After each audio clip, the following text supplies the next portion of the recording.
Hello and welcome to Profiles in Risk. This is your host, Tony Cañas. And today I have with me Jason Cutter, CEO and founder of Cutter Consulting Group. So Jason, thank you for joining me today. How are you doing? I'm doing great. I am super excited to be here. I can already tell that we're going to have a fun conversation, so I can't wait. Awesome. And you are in Florida, right? Fort Myers, Florida? Yeah, I just moved here a little over a year ago. Grew up and only lived on the West Coast my whole adult life until a year ago, where I was like, you know what? I feel like I'm about halfway through my life. I'm at halftime. Let's go for a change and let's mix it up and try something completely different. So is this going to be your first Florida summer or you were there for Is my second. So Okay. Much to everybody who I talked to who thought I was a complete idiot, I moved here in May of last year in the beginning of summer and then was here. And I was like, hey, sidebar, and some part of my past, I've lived in some hot, terrible places before. So for me, it's not a big deal. Also, I'm not outside like building houses. So like I'm inside. And then I got my first Florida winter and I was like, oh, this is why everyone comes here in the winter. This is amazing. Yes, Versus exactly. the summer. Yes. Exactly. Yeah. The summers, they're a lot worse than even Southern California. I mean, short of Oh, yeah. Phoenix and Texas, I mean, they're similar to Texas, not as bad as Phoenix, but other than, like the Yeah. summers are pretty horribly hot and humid. Hot and humid with the storms, but I also, as a diversion from my sales career, I spent many years in places like Afghanistan, Iraq, and Kuwait. Okay. So After Florida, enough of those yeah. trips, Okay. It's not as bad. Okay. Gotcha. Uh, okay. So Jason, we always give the guest the chance to give kind of the elevator pitch. So what is Cutter Consulting? So we focus on two things. One is mindset for salespeople in particular, and then scalability of sales operations. So little known fact about me is I'm actually an operation-minded person who found a successful career in selling and sales. And so I look at both sides as how to help people close more deals and make more money in a way that doesn't feel gross and feels like you're actually helping people and it's of service. And then from a business standpoint, I work with a lot of companies who want to build a scalable system, want to build a process and a structure where people can plug into and then be successful at whatever rate they want, and can just keep growing without the normal pitfalls that most sales teams have. Okay. So for my audience, where around half are insurance brokers or agents, very timely topic, right? So what do you see out there? What is it that sales organizations are missing? Like from an organization standpoint or an individual contributor standpoint? Where do you want to start? Let's hit. We can start with individual, and then Okay. go to organization. I think the biggest thing is that individuals are not getting enough sales related training, understanding what their job really is to do. Most people who are in sales, as an individual salesperson, I see, and I have clients that are across all kinds of crazy different verticals. So I'm seeing this relative and proving this to be true in many industries, right? Like everyone thinks what their industry is doing is totally different and can't even match. And it's like, trust me, it's all the same fundamental stuff. And the reason why is it's not just B2C, it's not B2B, it's H to H, right? It's human to human. So no matter what you're selling, you're dealing with a human, and which means you're dealing with that person, and that person is scared, confused, worried. They have goals, they have dreams, they have hopes. Most people in sales forget that. And the biggest issue is that salespeople think they're the hero of the story. That's the first mistake. There's a whole bunch of them, but that's the first one. They think they're the hero to save the day. The problem is every human thinks they're the center of their own universe and they think they're the hero. So your potential customer thinks they're the hero. You act like the hero. There can't be two heroes. There's a hero and a villain. In their mind, you're instantly the villain. And the problem with that is then it makes it hard for you to sell. And instead, what they want is they want a guide, not this know-it-all person who thinks they're there to save the day. That's the first mistake. Okay. I'm a salesperson myself. So I sell recruiting services to insurance companies and insure tech companies.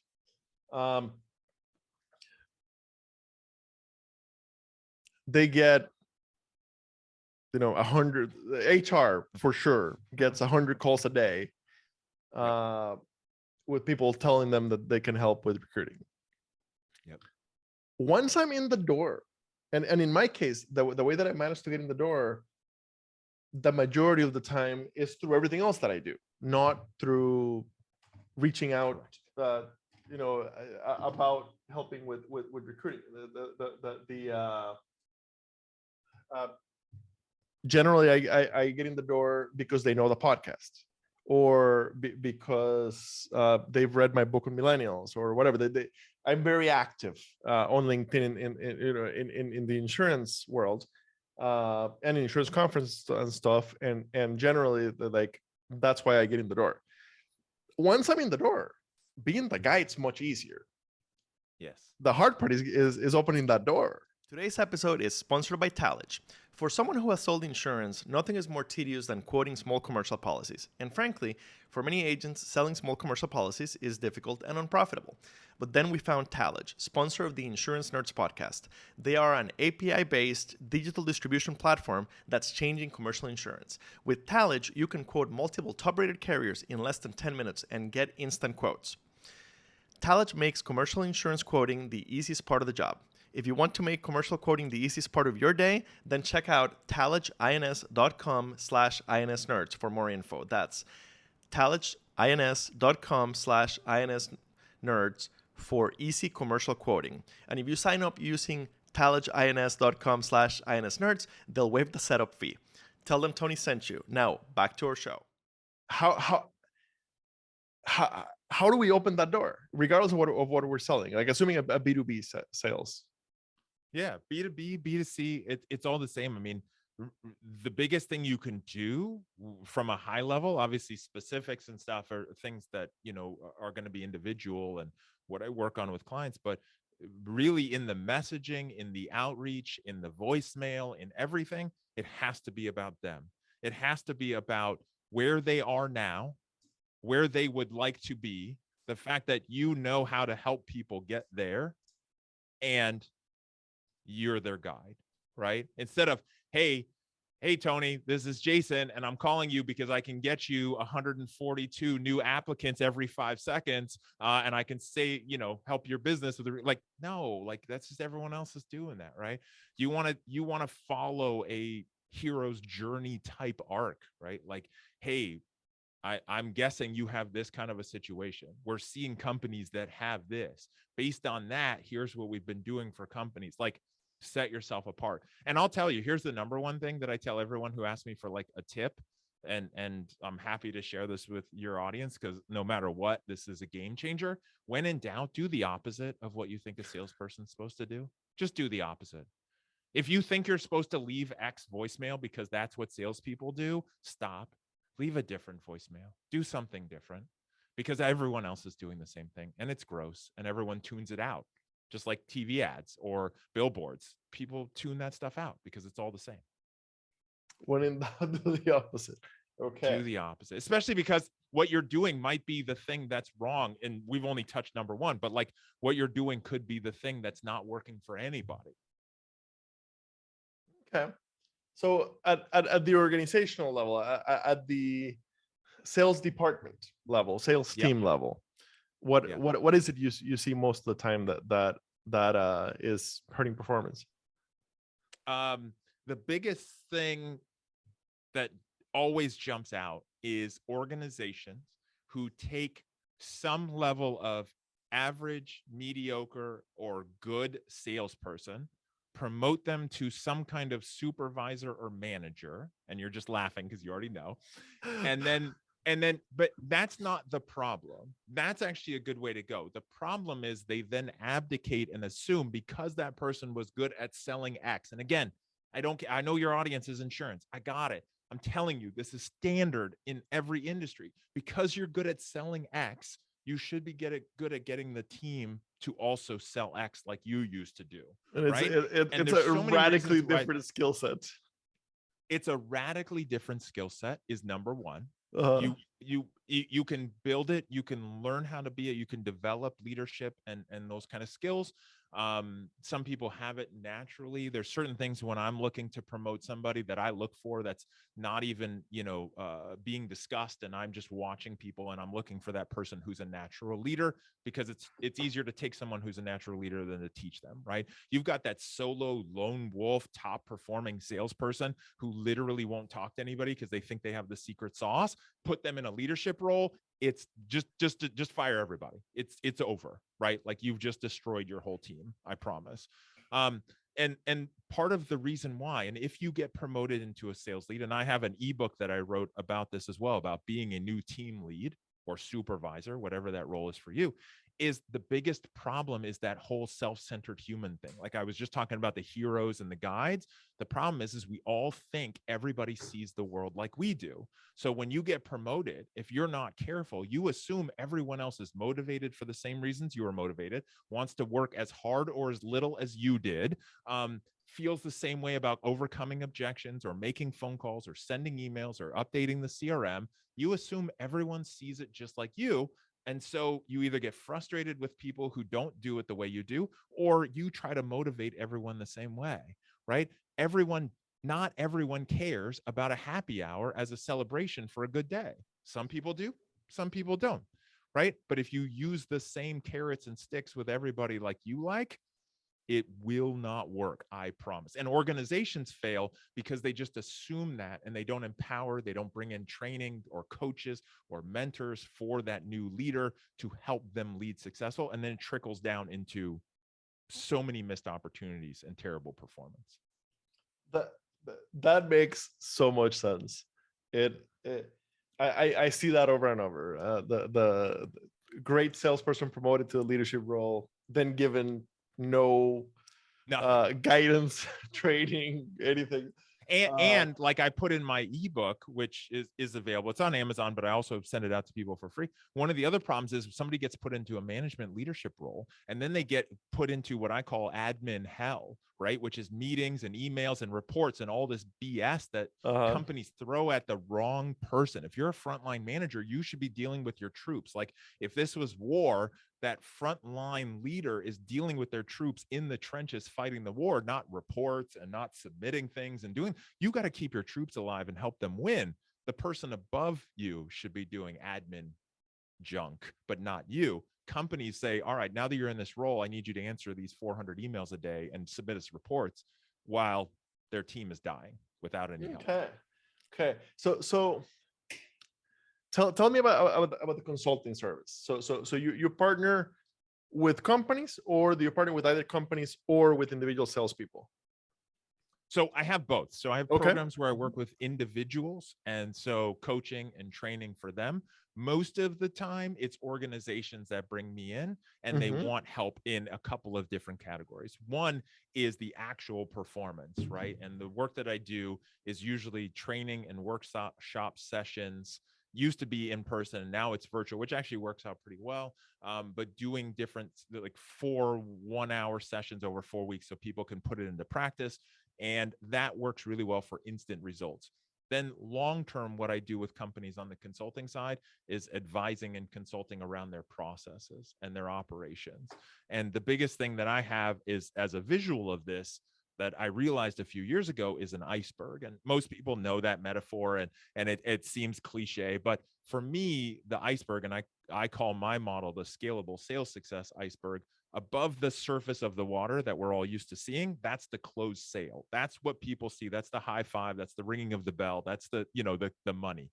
What you don't see under the surface, which is like 90-95%, is all the things that it takes, that goes into a repeatable, scalable sales operation. I don't mean getting a sale every once in a while and not actually knowing why it happened. I mean something where it's every day, it's constant. A team can do it. You could start another office in another state and you're going to get the same results. There's 24 categories under the surface that if you're not building processes, having systems, having documentation, having attention focused on those 24 systems or categories, you're open. It's not as scalable and consistent as you think. And one of those is like corporate culture, a mission, vision, value statements. So many companies don't have those, and they're just hoping everyone knows why they're working hard. Okay.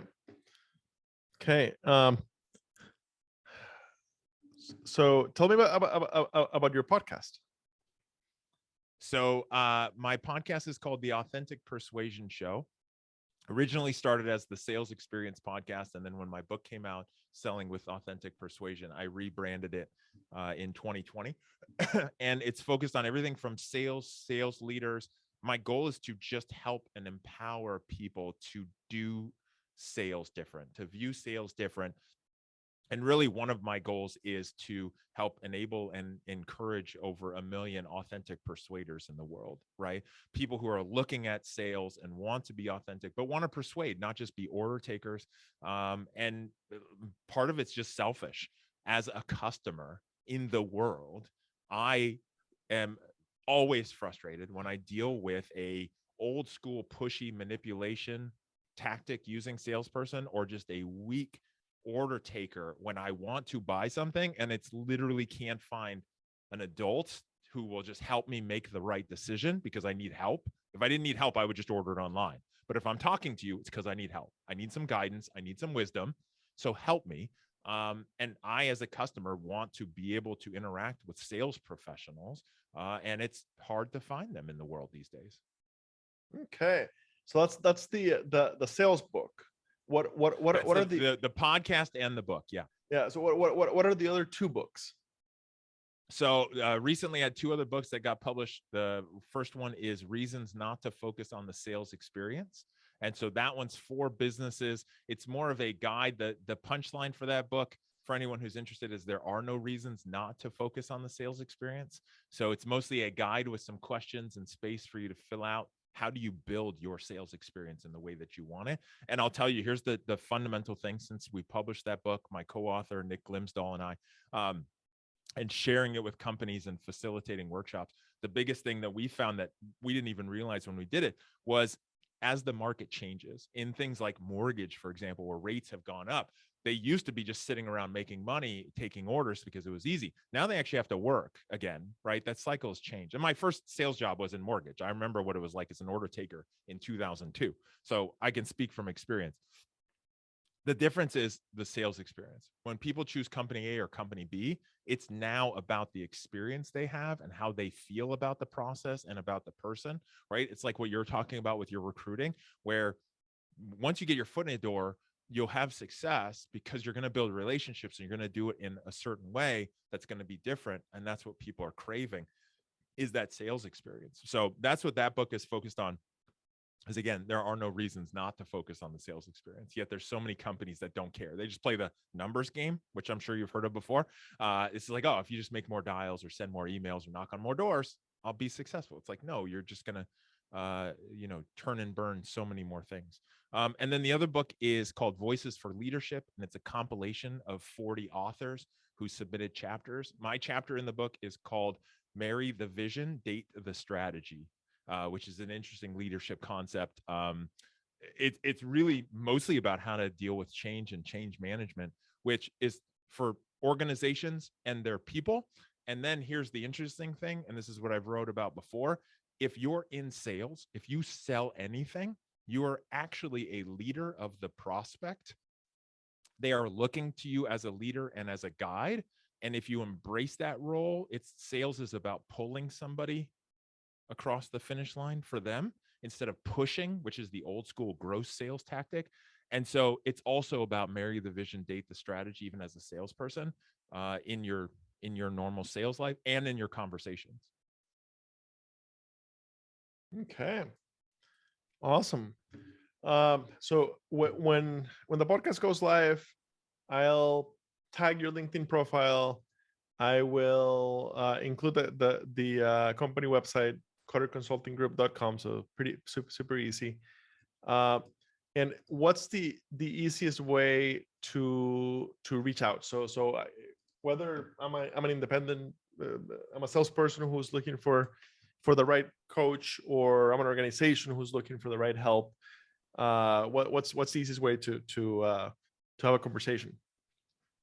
Simplest way is to email me, jason@cutterconsultinggroup.com.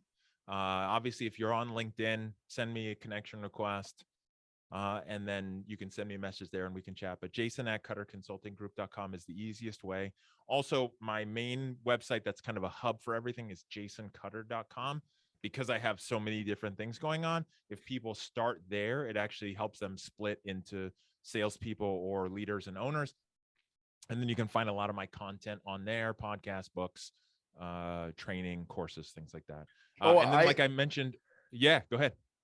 I love the setup, jasoncutter.com. So literally a video, and then you click on I'm a salesperson, or I'm a leader or business owner.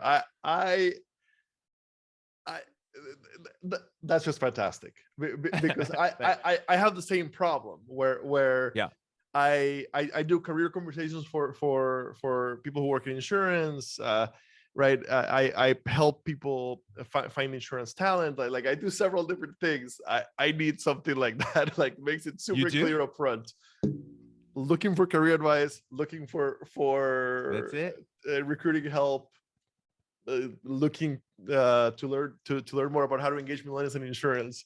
That I love it. Best example I've seen of like make it. And you see it on some sites where it's like you have to go into a menu to find which one. It's like, no, I just want choose. And I got the inspiration like a choose your own adventure book. Like if you ever read those, where it's like, all right, based on this, you're gonna go here or go here, and that's your path.